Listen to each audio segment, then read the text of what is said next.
ముందుగా అందరికీ నమస్కారం అండి. ఆల్రెడీ మీరు థంబ్‌నెయిల్ చూసే ఈ వీడియో పైన క్లిక్ చేసి ఉంటారు.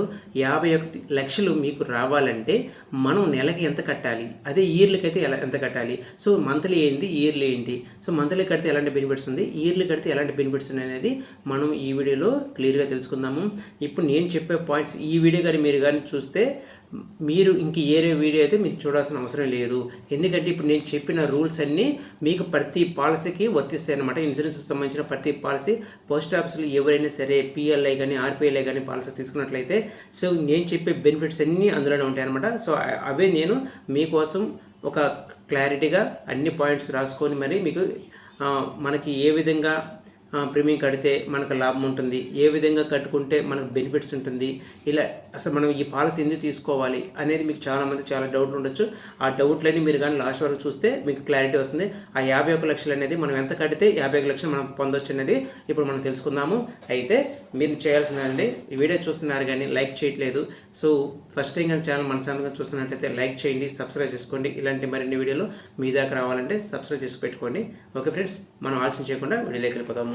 మనం పాలసీ ఎప్పుడైనా సరే తీసుకునేటప్పుడు మనం తీసుకున్న పాలసీ అయినా సరే పెద్దదిగా ఉండాలి. సో లాంగ్ పెట్టుకోవాలి. మీరు లైఫ్లో ఎప్పుడైనా ఏదైనా ఒకటి సేవింగ్ చేయాలనుకుంటే మీరు నాకు తెలిసిన అడ్వైస్ అయితే చెప్తున్నానండి. ఇదే ఫాలో అవ్వని నేను చెప్పట్లేదు. ఒకటి షార్ట్ టర్మ్ పెట్టుకోండి, ఇంకొకటి లాంగ్ టర్మ్ పెట్టుకోండి. లాంగ్ టర్మ్ అనేది మనకి ఫ్యూచర్లో ఉపయోగపడుతుంది అనమాట. మన ఫ్యామిలీ మెంబర్స్కి ఉపయోగపడుతుంది, మనకు ఉపయోగపడుతుంది. షార్ట్ టర్మ్ అనేది మీకు అవసరమైనప్పుడు తీసుకోవడానికి అవకాశం ఉంటుంది అనమాట. సో రిమైనింగ్ది మీ అవసరాలకి మనం ప్రతిరోజు మనకు కావాల్సిన అవసరాలకి అయితే మనం తీసుకోవచ్చు అనమాట. అయితే ఇప్పుడు నేను చెప్పే పాలసీ కొంచెం లాంగ్ టర్మ్ సంబంధించిన పాలసీ అనమాట.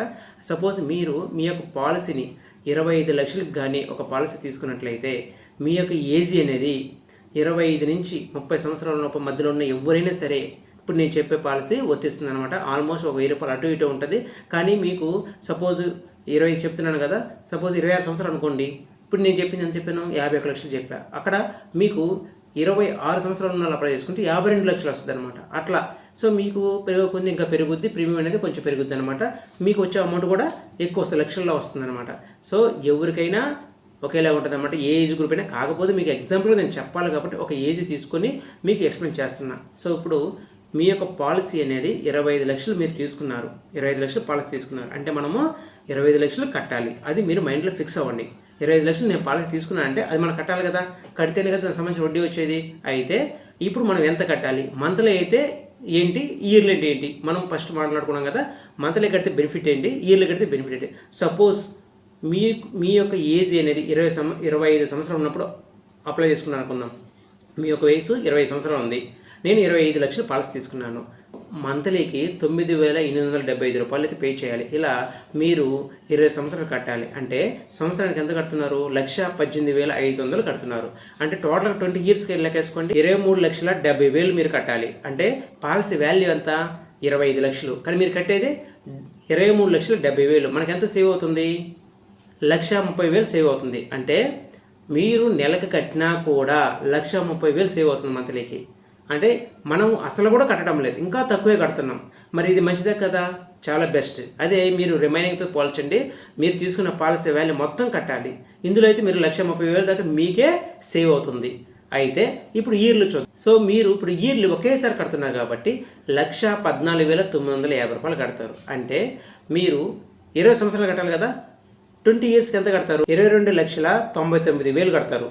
22,99,000 అందులో 25 లక్షలు తీసేయండి, 2,01,000 రూపాయలు సేవ్ అవుతుంది అనమాట. ఇంతకుముందు 1,30,000 నెలకు కట్టడం వల్ల ఎంత కట్టారో 1,30,000 సేవ్ అవుతుంది. అదే మీరు ఇయర్లకు ఒకేసారి కడితే 2,01,000 రూపాయలు సేవ్ అవుతుంది.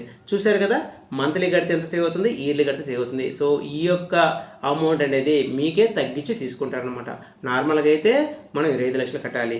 కానీ ఈ పోస్ట్ ఆఫీస్లో పోస్టల్ లైఫ్ ఇన్సూరెన్స్ స్కీము, ఇది ఈ యొక్క స్కీమ్ నుంచి ఎండోమెంట్ అసెరెన్స్ అంటే సంతోష పాలసీ అనమాట. ఈ పాలసీలో కూడా మీరు తీసుకున్నట్లయితే మీరు అసలు దానికన్నా తక్కువే కడతారు. అయితే ఇప్పుడు మనం మంత్లీకి ఇయర్కి డిఫరెన్స్ చూద్దాం. ఇంకొక డిఫరెన్స్ చెప్తాను. ఇప్పుడు ఒకటి చెప్పాను కదా, ఇప్పుడు రెండో డిఫరెన్స్ చెప్తాను, ఇది చూడండి. ఇప్పుడు మనం మంత్లీకి ఇయర్లీకి డిఫరెన్స్ చూద్దాం. ఆల్రెడీ ఒక డిఫరెన్స్ మీకు ఎంత మన తేడా వస్తుందో చూసాము. ఇప్పుడైతే మనము మంత్లీకి ఇయర్లీకి ఈ రెండింటికి ఇలా కట్టుకుంటూ పోతే రెండో డిఫరెన్స్ మీకు చెప్తా. దీన్ని బట్టి మీకు క్లారిటీ వస్తుంది. మంత్లీ ఎంత కడుతున్నాం? 9,875 రూపాయలు కడతాం. దాన్ని ఈళ్ళు కట్టుకుంటూ పోతే 1,18,500. అదే ఈళ్ళకి ఒకేసారి కడితే 1,14,950 రూపాయలు. సపోజ్ మంత్లీ కట్టినప్పుడు ఈళ్ళకి ఎంత కడుతున్నామో ఒకేసారి ఈళ్ళు కడితే ఎంత డిఫరెన్స్ వచ్చింది మనకి? 3,550 రూపాయలు వచ్చింది. అంటే సంవత్సరానికి 3,550 రూపాయలు మీరు ఈళ్ళు కట్టడం వల్ల సేవ్ అవుతుంది, ఈళ్ళు తీసుకోవడం వల్ల. అలా ఎన్ని సంవత్సరాలు సేవ్ అవుతుంది? 20 సంవత్సరాలు సేవ్ అవుతుంది. ఇంటూ 20 వేసుకోండి, 71,000 సేవ్ అవుతుంది. అంటే మీరు ఈళ్ళు కట్టడం వల్ల 71,000 సేవ్ అవుతుంది. టోటల్గా మీకు వచ్చి 2,01,000 రూపాయలు సేవ్ అవుతుంది. సో ఈ విధంగా మీకు మంత్లీకి ఇయర్లీకి సేవ్ అవుతుంది. సపోజ్ మీరు ఇయర్లీ 1,18,500 కొడుతున్నారు. ఏది మంత్లీ కడితే సంవత్సరానికి 1,18,500.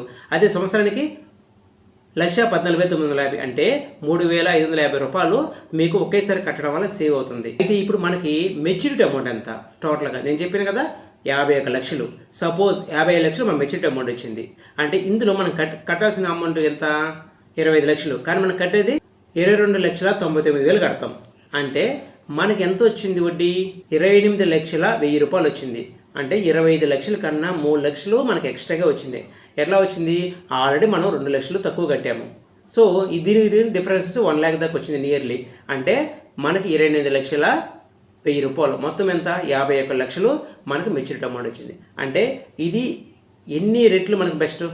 చాలా బెస్ట్ స్కీమ్ అనమాట. ఎందుకన్నామంటే ఇది ఇందుకే అనమాట. మనకు అలా కట్టాల్సిన దానికన్నా తక్కువ కడతాము, మనం రావాల్సిన దానికన్నా ఎక్కువ వస్తుంది అనమాట. ఇందులో బోనస్ రేట్ అనేది 1000కి 52 రూపాయలు, లక్షకి ఎంత? 5,200.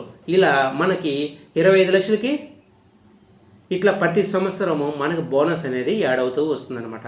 మీకు 20 సంవత్సరాల తర్వాత 51 లక్షలు అనేది మీ చేతికి వస్తాయి. అయితే మనం ఒక పెద్ద అమౌంట్ అయితే తీసుకోవడానికి మనకు అవకాశం ఉంది. ఇప్పుడు సపోజ్ మీరు 10 లక్షలు పాలసీ చేసుకున్నారు, ఒక 20 లక్షలు వస్తుంది. ఆ టయానికి మీది చాలా చిన్న అమౌంట్ వస్తుంది. కనీసం 50 లక్షలు పాలసీ అనేది తీసుకోకపోతే మనకి ఆ టయానికి ఆ అమౌంట్ వాల్యూ అనేది చాలా తగ్గిపోతుంది అనమాట. అందుకని తీసుకునేటప్పుడు మీరు 20 సంవత్సరాలు పెట్టుకున్నప్పుడు, 15 సంవత్సరాలు పెట్టుకున్నప్పుడు, 20 సంవత్సరాలు పెట్టుకున్నప్పుడు పెద్ద పాలసీ తీసుకోండి, లాంగ్ పెట్టుకోండి, తక్కువ అమౌంట్ పడుతుంది, ఎక్కువ మనకి బోనస్ అనేది వస్తుందన్నమాట. అయితే మీరు మంత్లీకి ఇయర్లీకి కట్టడం వల్ల బెనిఫిట్స్, ఇంకొక బెనిఫిట్ చెప్తాను. ఆ బెనిఫిట్ ఏంటంటే సపోజ్ ఏదైనా రిస్క్ అయితే మనకి ఇన్సూరెన్స్ అమౌంట్ అనేది మొత్తం వస్తుంది. డెత్ అయినప్పుడు పాలసీ వాల్యూ వస్తుంది, ప్లస్ బోనస్ వస్తుంది. బోనస్ అనేది ఆఫ్టర్ 5 years తర్వాత ఏమైనా జరిగితే ఈ యొక్క బోనస్ వాల్యూ, ఈ యొక్క 25 లక్షల పాలసీ వాల్యూ మొత్తం వస్తుంది అనమాట. అయితే మీకు 3 years తర్వాత సపోజ్ డిస్కంటిన్యూ అకౌంట్ అనుకోండి. అంటే మీరు మంత్లీ సపోజ్ ఒక 2 సంవత్సరాలు కట్టారు, 3వ సంవత్సరంలో మీ దగ్గర అమౌంట్ లేదు, ఆగిపోయింది. సో మళ్ళీ రివైవల్ చేయించుకోవాలి. అప్పుడు మీకు ఒకవేళ ఏదైనా జరిగిన తర్వాత ఆ యొక్క పాలసీ అనేది వెరిఫికేషన్ అనేది కొంచెం తేడా ఉంటుందన్నమాట. ఎలా అంటే 3 years లోపల ఏదనుకోండి, 3 years లోపల చనిపోతే ఆ వెరిఫికేషన్ అనేది హై లెవెల్లో వెరిఫికేషన్ చేస్తారు. అదే 3 years అబోవ్ అయింది అనుకోండి, స్పాట్లో మీరు ఎక్కడైతే ఓపెన్ చేశారో ఆ యొక్క హెడ్ ఆఫీస్లోనే మీ యొక్క పాలసీ అనేది ఈజీగా క్లోజ్ చేస్తారనమాట. అది కూడా కంటిన్యూస్లో ఉంటే మీకు ఎటువంటి టైం డిలే లేకుండా అవుతుంది. డిస్కంటిన్యూ అయితే అది ఎందుకు డిస్కంటిన్యూ అనేది వెరిఫికేషన్ అనేది కొంచెం టైం డిలే అవుతుంది అనమాట. దీనికి డిఫరెన్స్ కంటిన్యూస్గా. అదే మీ ఇయర్లు కట్టడం వల్ల మీ యొక్క పాలసీ అనేది అడ్వాన్స్గా కట్టుంటాం కాబట్టి మనకి ఎటువంటి రిస్క్ అనేది ఏమి ఉంటుంది అనమాట. డైరెక్ట్గా మీకు ఏదైనా జరిగినా కూడా మీ యొక్క నామినీకి 25 లక్షలు ఇస్తారు. మీరు కట్టిన అమౌంట్ 5 సంవత్సరాలు దాటి ఉంటే దానికి ఈ 5 సంవత్సరాల బోనస్ ప్లస్ సమ్మర్చుడ్ 25 లక్షలు మొత్తం వస్తుందన్నమాట. అదే 5 సంవత్సరాలు సపోజ్ 5 సంవత్సరాల లోపల ఏమైనా జరిగితే సార్ ఎంత వస్తుందంటే మీ యొక్క పాలసీ పెయిడ్ వాల్యూ ఎంత ఉంది? 25 లక్షలు. సపోజ్ మీరు 1 year తర్వాత ఏమైనా జరిగింది, 25 లక్షలు మీ యొక్క నామినీకి ఇస్తారనమాట. అంటే ఇందులో మనకి సేవింగ్ ఉంది, ఎక్సెట్రాగా ఇన్సూరెన్స్ వర్తిస్తుంది అనమాట. సో ఇన్ని బెనిఫిట్స్ ఉన్నప్పుడు మనం తీసుకోవడానికి ఏమి? సో ఎవరైనా ఇప్పటిదాకా పాలసీ కానీ తీసుకోకపోతే దయచేసి మీ దగ్గరలో ఉన్న పోస్ట్ ఆఫీస్కి వెళ్ళి ఇన్సూరెన్స్ పాలసీ తీసుకోండి. అయితే ఈ పాలసీ ఎవరు అప్లై చేసుకోవచ్చు అంటే ఇప్పుడు నేను చెప్పే పాలసీ అయితే PLI అంటారు, పోస్టల్ లైఫ్ ఇన్సూరెన్స్. ఈ యొక్క పోస్టల్ లైఫ్ ఇన్సూరెన్స్ పాలసీ అనేది మనకి డిగ్రీ హోల్డర్ నుంచి ఎవరైనా government employees, private employees, degree holders, engineers, doctors ఇట్లా ప్రతి ఒక్కరు అప్లై చేసుకోవచ్చు అనమాట. సో దీని మనకి 1052 రూపాయలు బోనస్ ఉంటుంది. ఇది మరి అన్ఎడ్యుకేటెడ్ లేదా బిజినెస్ చేసేవాళ్ళు, డిగ్రీ కానోళ్ళు, 10th ఇంటర్ ఉన్నోళ్ళు, అదే రూరల్లో ఉన్న వాళ్ళు అప్లై చేసుకోవచ్చు అంటే చేసుకోవచ్చండి. వాళ్ళకి RPLI ఉందన్నమాట, అంటే రూరల్ పోస్టల్ లైఫ్ ఇన్సూరెన్స్. ఇది 1000కి 48 రూపాయలు బోనస్ అనమాట. సో దానికి దీనికి ఒక 4 రూపీస్ డిఫరెన్స్ ఉంటుంది అంతే. సో మీరు ఇలాంటి పాలసీ అయితే ఖచ్చితంగా తీసుకోండి. ఎవరైతే పాలసీ కొత్తగా ఎక్కువ టర్మ్ పెట్టుకోవాలనుకున్నారో, మీ యొక్క ఫ్యూచర్ కోసం సేవ్ చేయాలనుకుంటే ఖచ్చితంగా ఈ యొక్క ఇన్సూరెన్స్ పాలసీ అయితే తీసుకోండి. ఇది మనకి మీరు మీ యొక్క కట్టిన అమౌంట్ ప్లస్ బోనస్ 2 తీసుకుంటారు. ప్లస్ అది సేవింగ్ అనమాట. రిస్క్ అయితే ఇన్సూరెన్స్ వస్తుంది అనమాట. ఇన్సూరెన్స్ కూడా దీంట్లో బెనిఫిట్స్ వచ్చి ఫస్ట్ ట్యాక్స్ బెనిఫిట్, అంటే ఈ యొక్క ట్యాక్స్ అనేది మనము 1.5 lakhs దాకా అంటే 80C కింద మనం చూపించుకోవచ్చు. సపోజ్ కొంతమంది ఎంప్లాయీస్ ఉంటారు, వాళ్ళు ట్యాక్స్ చూపించుకోవాలి, సాఫ్ట్వేర్ ఎంప్లాయీస్ ఇలా వాళ్ళైతే 1.5 దాకా దీనిలో చూపించుకోవచ్చు అనమాట. నెక్స్ట్ ఫ్లెక్సిబుల్ పేమెంట్ మెథడ్ ఉంటుంది. ఎలా అంటే మీరు ఇంతకుముందు అయితే మనం పోస్ట్ ఆఫీస్కి వెళ్ళి కట్టాల్సిన అవసరం వచ్చిందనమాట. కొంతమంది ఎంప్లాయీస్ అయితే పాపం వెళ్ళలేక ఆ యొక్క కట్టకపోవడంలో పెనాల్టీలు అలాంటి పడుతుంటాయి. అయితే ఇప్పుడు మీరు మీ యొక్క ఫోన్పే నుంచే కట్టుకోవచ్చు, గూగుల్ పే నుంచి కట్టుకోవచ్చు, పేటిఎంని కట్టుకోవచ్చు, ఇంటర్నెట్ బ్యాంకింగ్ నుంచి కట్టుకోవచ్చు. లేదనుకుంటే మీకు పోస్ట్ ఆఫీస్లోని IPB అంటే India post payment bank app నుంచి కూడా మీరైతే పాలసీని కట్టుకోవచ్చు అనమాట. అండ్ ఇప్పుడు చాలా రకాలుగా ఈజీగా కట్టుకోవచ్చు అనమాట. మీరు అసలు బర్డెన్గా ఫీల్ అవ్వాల్సిన అవసరమే లేదు. ఇంతకుముందు ఆన్లైన్ ఫెసిలిటీ లేదు అన్నవాళ్ళు ఇప్పుడు ఆన్లైన్ ఫెసిలిటీ వచ్చింది. ఖచ్చితంగా మీరు తీసుకొని ఈజీగా పే చేసుకోవచ్చు అనమాట. నెక్స్ట్ ఫ్రీ ఇన్సూరెన్స్, అంటే దీనికి ఎక్స్ట్రాగా ఇన్సూరెన్స్ వర్తిస్తుంది అనమాట. నామినేషన్ ఫెసిలిటీ ఉంటుంది. నెక్స్ట్ మీకు మెయిన్గా 100% గవర్నమెంట్ సెక్యూరిటీ స్కీమ్ అనమాట. ఇది ఎటువంటి మనకి రిస్క్ అనేది ఉండదన్నమాట. ఎటువంటి స్టాక్ మార్కెట్లో పెట్టే అవసరమే లేదు ఈ స్కీమ్లకి. ఇది 100% గవర్నమెంట్ స్కీమ్ అనమాట. కాబట్టి మీరు ఒక్కసారి ఇన్వెస్ట్మెంట్ చేస్తే మీ అమౌంట్ అయితే మీకన్నా ఎక్కువ సేఫ్గా ఉంటుందన్నమాట. కాబట్టి ఇలాంటి పాలసీ అస్సలు మిస్ చేయవద్దు. ఇందులో మీకు ఇంకొకటి లోన్ ఫెసిలిటీ కూడా ఉంటుంది. 3 years తర్వాత మీరు అమౌంట్ అవసరమైతే లోన్ తీసుకోవచ్చు. అదేవిధంగా 3 years తర్వాత సరెండర్ చేసుకుంటే మీకు మీ అమౌంట్ అనేది రావడం జరుగుతుంది అనమాట. సరెండర్ కూడా చేసుకోవచ్చు, అంటే అమౌంట్ కట్టలేని పరిస్థితిలో. నెక్స్ట్ ఆన్ డెత్ అయినప్పుడు పాలసీ సంబంధించిన నాకు చెప్పాను కదా, ప్లస్ బోనస్ 2 వస్తున్నాయి అనమాట. సో ఈ విధంగా 50 లక్షల పాలసీ నాకు మెచ్యూరిటీ అమౌంట్ కావాలి అని అనుకున్న వాళ్ళు ఇప్పుడు నేను చెప్పిన ఏజ్ 25 నుంచి 30 లోపల, లేదా 30 నుంచి 35, 40 ఎవరైనా తీసుకోవచ్చండి. కాకపోతే ప్రీమియం అనేది అటు ఇటు ఉంటుంది అంతేనో. 50 లక్షలు తీసుకోవచ్చు. లేదు నాకు ₹1 కోటి కావాలి అనుకుంటే మీరు 50 లక్షల పాలసీ తీసుకుంటే ₹1 కోటి కూడా వస్తుంది. అయితే మీరు ఎవరికైనా నాకు ₹1 కోటి మెచ్యూరిటీ అమౌంట్ రావాలి అని అనుకున్న వాళ్ళు మీకు ఏజ్ మెన్షన్ చేసి మీరు కామెంట్ చేయండి. నేను మీ ఏజ్ తగ్గట్టు ఒక వీడియో అయితే నేను చేస్తాను. అంటే దగ్గర ఒక 2-3 ఏజ్లకు సంబంధించింది. మంత్లీ కడితే ఎంత వస్తుంది, ఇయర్లీ కడితే డిఫరెన్స్ ఏంది మనం తెలుసుకున్నాం కదా. అదేవిధంగా మీకు ఎంత సేవ్ అవుతుంది ఈ వీడియో చూసిన తర్వాత మీరు డైరెక్ట్గా పోస్ట్ ఆఫీస్కి వెళ్ళి మీరు నేను చెప్పిన పాయింట్సే మీరు ఎక్కడైనా అడగొచ్చు. వాళ్ళు ఈజీగా చెప్పేస్తారు అనమాట. ఎందుకంటే నేను మీకు మొత్తం క్యాలిక్యులేట్ చూసుకొని మీకు వివరిస్తున్నాను.